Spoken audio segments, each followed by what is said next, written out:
So I'm at my neighbor's house, and one of the things that he's been complaining about ever since he moved into this house is how hot his master bedroom closet is behind me and how cold it gets in the wintertime. And this is one of those situations where super typical. It's a space that's basically built out above a garage.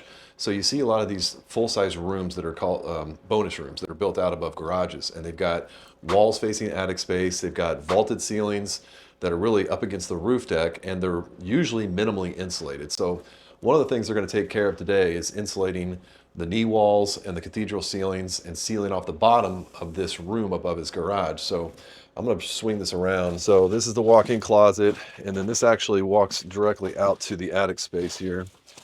And so what they've done, you'll see, they've already pulled out some of the insulation from the knee walls. So this is what we're talking about.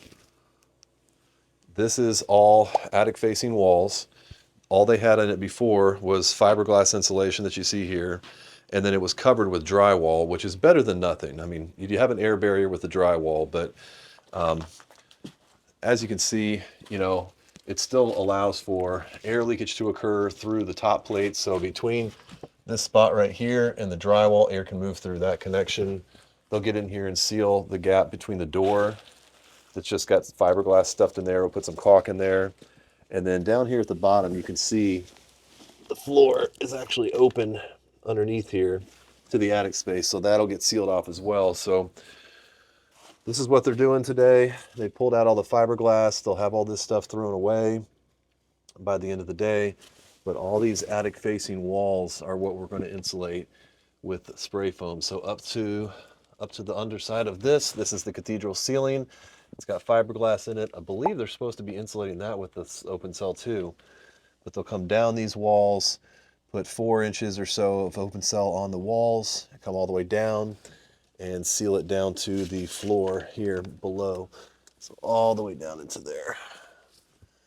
So this should make a big difference. I mean, that wall straight ahead of me is actually the backside of the bathroom, the master bathroom. So this is all closet space right here.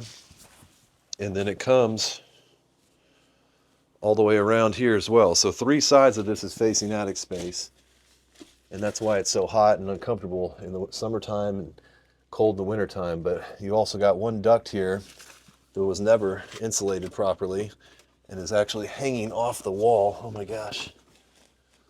So that's going to get spray foamed and sealed up against the wall. You see how that thing just moves like that? That's no bueno.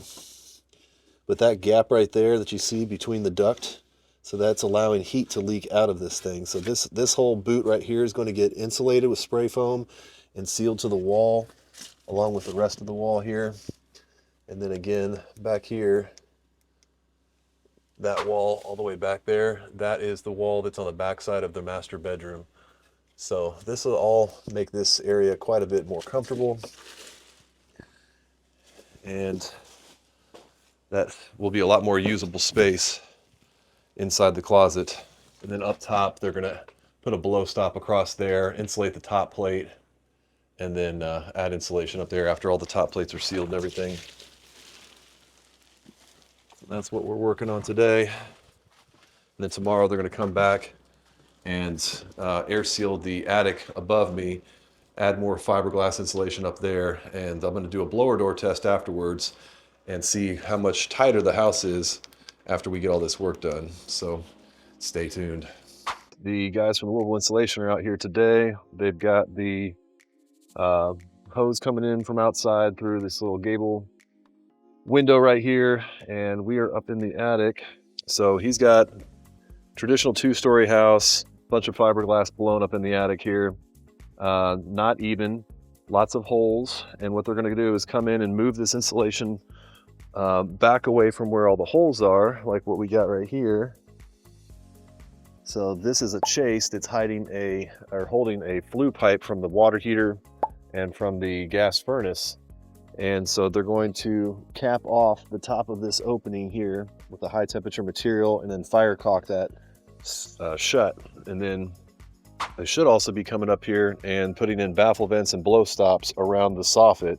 So basically where you have Down here where the eaves come down in, they'll put in baffle vents to allow airflow up into the attic and to also provide a barrier so the insulation doesn't blow off into the soffit. So all the electrical penetrations up here will get sealed, cable lines, plumbing lines, stuff like this, electric boxes, plumbing stacks, and then they'll also get this stuff over here on the knee wall. So they're getting ready to get going up here, coming up in the attic now. We'll get rolling.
All right, so the insulation guys are getting wrapped up with the spray foam at my neighbor's house. They got the knee walls up in the attic already done. That closet, the walk-in closet, and off the master bedroom, that's all been spray foam. And now they're wrapping up the crawl space right now. So they did open cell spray foam up in the attic, and they're doing closed cell in the crawl space foundation walls and in the rim joist in the basement.